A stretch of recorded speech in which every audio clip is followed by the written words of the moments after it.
안녕하세요. 김유갑의 경제부동산입니다. 더 좋은 방송을 하도록 구독, 좋아요, 댓글 알림 부탁드립니다. 방금 롯데건설 터졌다. 3만 채 아수라장. 롯데건설이 미착공 PF 규모가 3조 2천억이며 우발 채무가 4조 9천억에 이르면서 PF 부실이 터졌습니다. 하나증권 등 주요 기관이 일제히 롯데건설의 PF 부실을 부각시키고 있는데 이미 오래전부터 대두된 부실 문제가 초읽기에 들어간 상황입니다. 태형건설은 말도 안 되는 자구책을 내놓는 바람에 채권단과 금융당국의 법정관리 최후 통첩까지 받은 상태입니다. 유료상담은 010-2616-6276 제가 직접 매수타임과 입지를 추천해드립니다. 지금 바로 전화 주십시오. 방금 롯데건설 터졌다. 3만 채 아수라장. 지금 보시면 여기 롯데건설 롯데타워가 보이는데 상당히 위태로운 곳까지 올라가서 지금 떨어지려고 하는 그런 상황입니다. 상당히 지금 상황을 잘 묘사하고 있는 것 같아요. 롯데건설 터졌다. 하나증권 롯데건설 PF 우발 채무 감당 어려운 수준. 지금 제가 한 말이 아니고 일반 뉴스에서 한 말이 아니라 아예 증권사에서 분석하기 때문에 상당히 신뢰성도 높습니다. 자, 하나증권 분석에 의하면 1분기 만기, 특히 미착공, 착공도 못한 PF 규모 무려 3조 2천억이에요. 제가 보기에는 이 정도면 게임 끝난 거 아닐까. 최근 청약 부진 이것 때문에 본 PF 가능성도 지금 낮아요. 그러니까 본격적 PF 가능성도 지금 상당히 낮은 상황인데다가 PF 만기 연장, 계속 연장을 한다고 하더라도 리스크가 계속 반복될 뿐입니다. 빚이 줄어드는 게 아니에요. 그 다음에 문제점, 태형건설과 너무나도 닮은 꼴이죠. 사업 비중부터 그 과정 자체가 그래요. 그리고 태형건설 다음으로 대형건설에서는 두 번째로 위험합니다. 1분기 만기 미착공 사업장이 무려 80%가 지역에 이렇게 밀집되어 있어요. 롯데건설 워크아웃시에 건설사 위기가 이제 본격화되겠죠. 가뜩이나 태형건설 지금 배째라 하고 지금 자구책도 내놓지를 못하고 사실상 법정관리 지금 위기까지 가고 있는 상황인데 태형건설 후속 타자로 롯데건설 은행에서도 이제 손 떼버릴 가능성이 커요. 그렇게 되면 이러면 정말로 국가 경제 문제로 확산되지 않도록 정말 신경 써야 합니다. 우발 채무가 지금 급증. 제일 지금 가장 큰 문제가 우발 채무예요. 4조 9,700억 PF 우발 채무. 상당히 많아요, 금액이. 자, 미착공 비중은 높아요. 착공되지 않은 비중은 높으면서 분양 경기는 갈수록 안 좋으니 당연히 힘들어지죠. 둔촌주공 차원도 실패한 거죠, 롯데건설이. 그때 2천억 유상증자 한 것도 화근이죠. 자, 태형건설 다음은 롯데건설. 자, PF 보증 비율 한도 초과. 지금 태형건설 다음에 롯데건설인지 정말로 한번 보자고요. 여기 태형건설 324.7 지금 자기자본 대비 PF 보증 비율이에요. 롯데건설이 212.7 상당히 높네요. 거의 뭐 1, 2위에서 압도적이죠. 기타 현대산업, GS건설 뭐 이런 것들이 있고 여기에서도 도표에서도 보면 PF 위험, 분양 위험.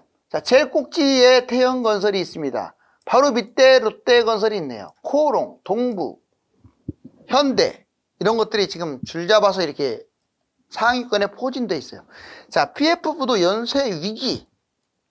태형건설 법정관리 지금 최대 위기에 맞고 있습니다. 왜냐?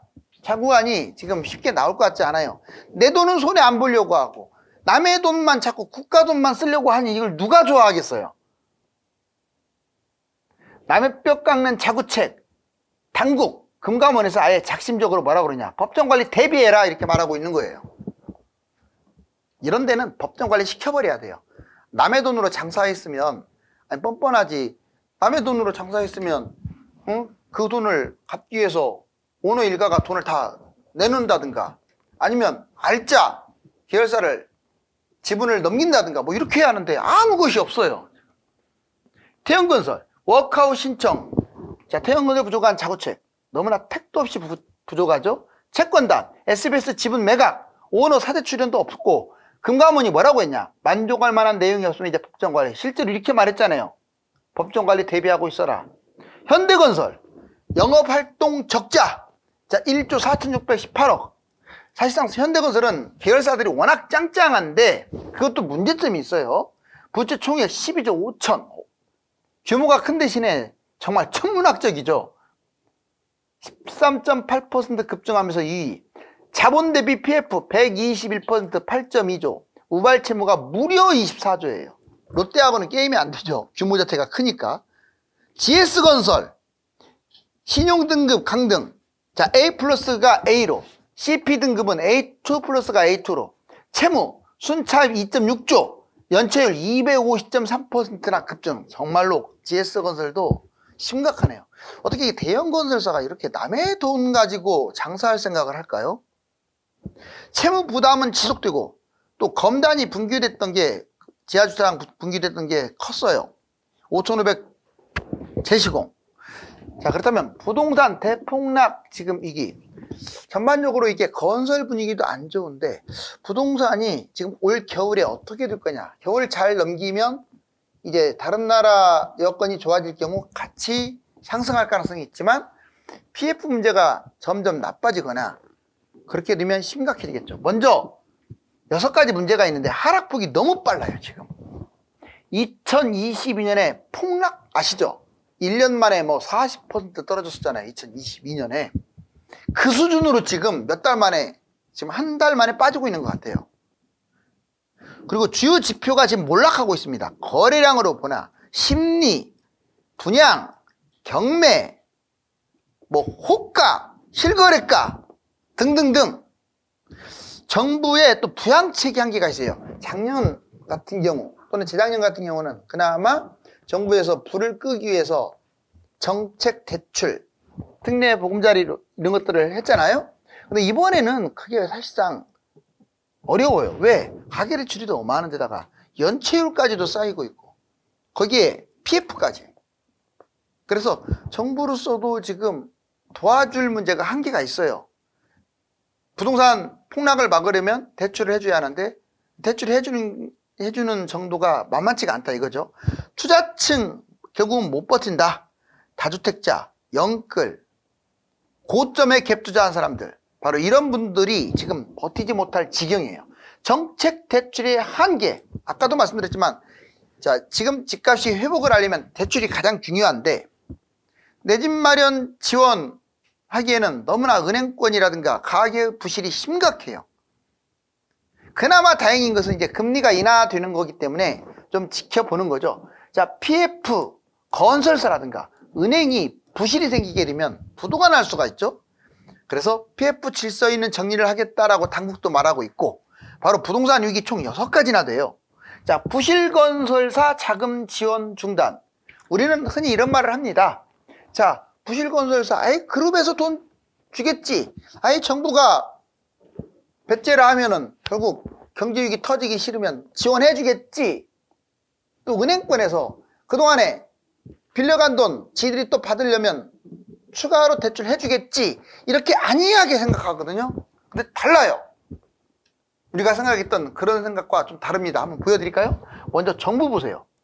자, 이복현 금감원장 부실기업 자기책임 엄격 적용한다고 분명히 말을 했는데 자, 금감원장 부실기업 자기책임 즉 부도 처리해버리겠다. 이번에 태형건설처럼 말도 안 되는 그런 자구책을 내놓으면 법정관리 그냥 해버리겠다. 하는 총재도 부동산 PF 위험 질서 있는 정리를 하겠다. 이거 하는 총재가 한 말이에요. 돈줄을 쥐고 있죠. 금융위원장 부동산 PF 연착륙 원칙적으로 대응하겠다. 하나같이 정부에서 이제 특정 건설사가 부도나면 연쇄 부도 날까봐 벌벌벌 하는 게 아니라 그래 네가 그렇게 나오냐 너 아예 살을 깎아버리겠다. 손이 썩어 들어가가지고 온몸에 번질 것 같으면 손을 절단하겠다. 아주 무서운 얘기 아닙니까? 은행권은 정부가 시키는 대로 할 수밖에 없어요. 자, 태형건설 부도 PF 대출 중단 부실화를 지금 경계하고 있죠. 비록 빌려준 돈을 뜯기는 한이 있더라도 그게 문제가 발생할 수 있을지라도 더 큰 문제를 막기 위해서는 중단할 수밖에 없어요. 대출 중단. 2금융권도 위험하지만 1금융권으로 확산하는 상황인데 그걸 방지하겠다. 자, 증권, 저축은행, 여신사, 새마을금고 여기는 이미 늦었어요. 워낙 PF 대출 규모가 큽니다. 그렇다고 해서 또 빚내가지고 빌려준다? 말도 안 되는 소리고. 한마디로 은행권도요, 이제 망해가는 건설사를 굳이 막 그렇게 적극적으로 구조 안 한다는 말이에요. 또 계열사 보자고요. 자, 같은 계열사, 같은 회사니까 지원해주는 거 아니냐. 물론 할 수 있죠. 팔이 안으로 굽으니까. 그렇지만 몸통 전체가 썩어버릴 수가 있기 때문에 쉽지가 않습니다. 여기 보세요. 대기업, 시장이 악화 시에 건설사 지원 중단해버릴 수도 있어요. 그룹 전체가 살려면, 롯데그룹 전체가 살려면 롯데건설을 포기해버릴 수도 있다 이 말이에요. 건설사 자구책 강조, 경제 침체. 지금은 경제도 안 좋은 상황이라서 수출입도 만만치 않은 상황이라서 그룹이 위기에 치달을 수도 있어요. 아예 본때로 부도시켜볼 수도 있다 이 말이에요. 그거 모르는 일입니다. 건설사 지원이 지금 복잡하죠. 단절된 구조. 지원한다고 해서 바로 되는 게 아니라 채권단 승인을 얻어야 하고, 또 그것도 75%로 워크아웃해서 법정관리로 안 넘어가려면 75%더 올려놨잖아요. 동의를 받으려면. 자, 또 주주들이 반대하거나 또 정부의 시각, 국민들의 시각, 이걸 다 충족시켜야 돼요. PF 비중이 높은 건설사, 꼭 이순서라고는 할 수 없지만 일단 금액적으로 이순서 맞아요. 태형 실질적으로 워크아웃인데, 자, 11일 날 법정관리 위기입니다. 이때까지 만족스러운 자구안 못 내놓으면 얘들은 부도나는 거예요. 법정관리 가면 사실상 부도라고 봐야죠. 자, 2위 롯데 우발채무. 우발채무 감당이 어려워요. 지금 롯데는 지금 중단된 곳들이 너무 많아요. 그게 문제라는 거죠. 우발채무를 너무 갚지 못해가지고. 현대건설 채무 우발 24주나 돼요. 얘들 규모가 큰 대신에 우발 채무가 압도적으로 많아요. 거의 롯데의 5배 정도 돼요. 부채 12조나 됩니다. GS건설은 치명적이었던 게 검담 분기로 인한 돈이 들어가는 거, 제시공개하니까. 그리고 이미지가 많이 나빠졌어, 이것 때문에. 영업 적자, 손실 확대. 5위가 신세계건설, 재무부담. 영업 적자, 재무부담 확대. 얘들은 계열사들이 그나마 도와준다면 아마 다음 타자는 신세계건설, 코오롱건설 이런 것들이 될 가능성이 커요. 동부건설도 만만치 않죠. 자, 용지 대금 문제가 부각되면서 기업어음, 전단체 부분, 이 부분이 문제가 생겼어요. 자, 이제 예적금 최대 위기, 건설사 은행 부도. 이제 우리가 서서히 은행 쪽에 신경을 써야 합니다. 왜냐? 건설사가 문제 생기면은요, 그 돈을 뜯기게 생기는 은행들이 정상적으로 진행될 이유가 만만하죠.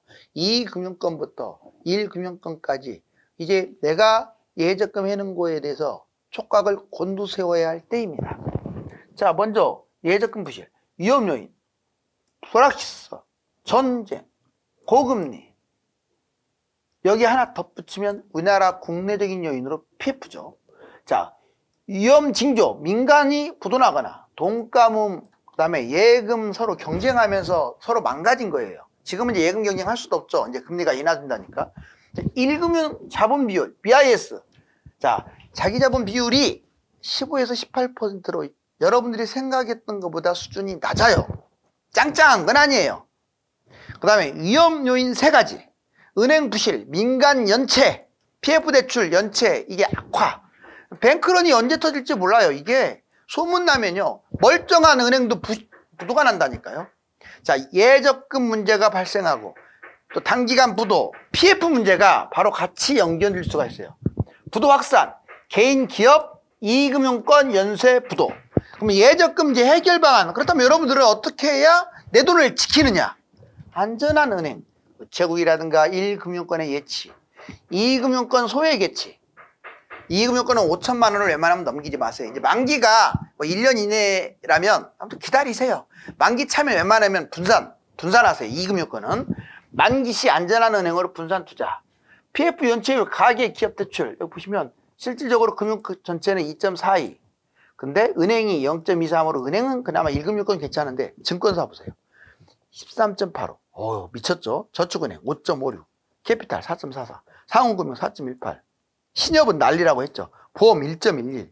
보험은 이게 연체율도 문제지만 금액 자체가 워낙 지금 크게 민간 신용 GDP 대비 여기 보세요.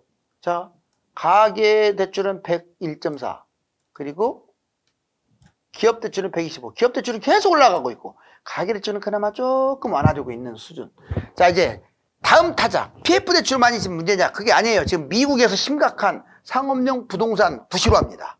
상업용 부동산이 팔리지도 않고 지금 텅텅 비어있고 난립니다. 신도시가 많다 보니까 의무적으로 상가를 짓는 거 이것도 문제인 거예요. 자, 비은행 금융기관의 상업용 부동산 담보대출 정말 폭발적으로 늘어났죠.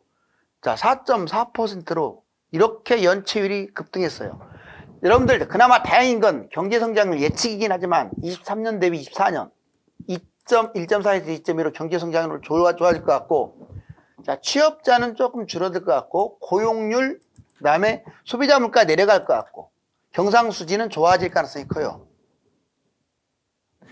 서울 아파트값 이번 주에 또 봤더니 이제 회복하나 싶더니 0.4에서 0.3 다시 0.4로 확대됐죠. 전국도 마찬가지 다시 확대됐습니다. 0.05로. 자, 이제 2018년에서 23년 매매가하고 전세가 거래량이 어떻냐 봤더니, 자, 여기 보시면 전체적으로 봤을 때 2022년 3년이 거래량이 제일 안 좋아요. 왜? 집값이 그때 하락장이었기 때문에. 그 다음에 전월세 거래량은 여기 보면 2011년부터 지금 시간이 흐를수록 계속 올라가고 있네요. 집값 거품이 좀 심하다 보니까 상대적으로 전세나 월세에 사는 사람들이 늘어난 거죠. 자, 여기 지금 스마트폰을 보고 있는 사람이 있는데 여기에 지금 집들이 보이네요. 과연 이제 다음 타자는 어디냐 지금 고민하는 흔적이 유력하죠.